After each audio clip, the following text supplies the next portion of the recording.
Good morning friends, চলে এলাম একটা খুব সুন্দর রেসিপি নিয়ে। আশা করি তোমরা সবাই খেয়েছো রেসিপিটা।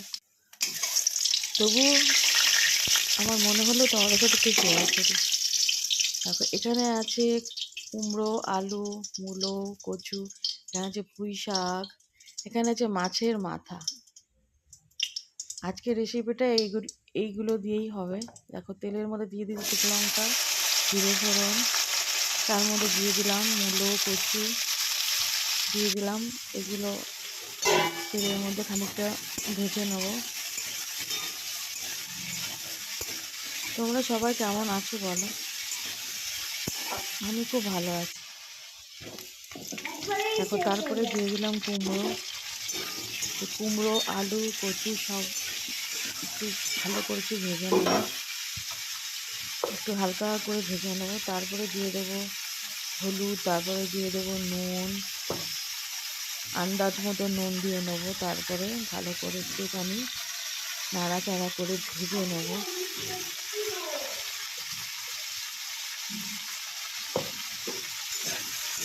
যে যেমন পরিমাণে নুন খায় সে তেমন পরিমাণে নুন দেবো।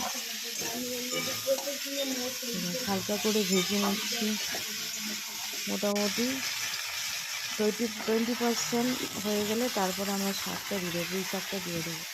দেখো, এখানে পুঁই শাকটা দিয়ে দিলাম। তারপরে পুঁই শাকটা দিয়ে ভালো করে নাড়াচাড়া করে নেবো। খেতে কিন্তু খুব সুন্দর হয়।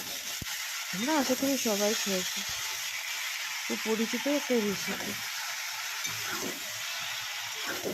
দেখো, ভালো করে কুমড়ো, এখানে আলু, কচু, মূলো, তারপরে শাক দিয়ে ভালো করে নেড়ে এইভাবে একটু চাপা দিয়ে দেবো। আর তারপরে দিয়ে দেবো মাছের মাথা। মাছের মাথাটা দিয়ে দিলাম।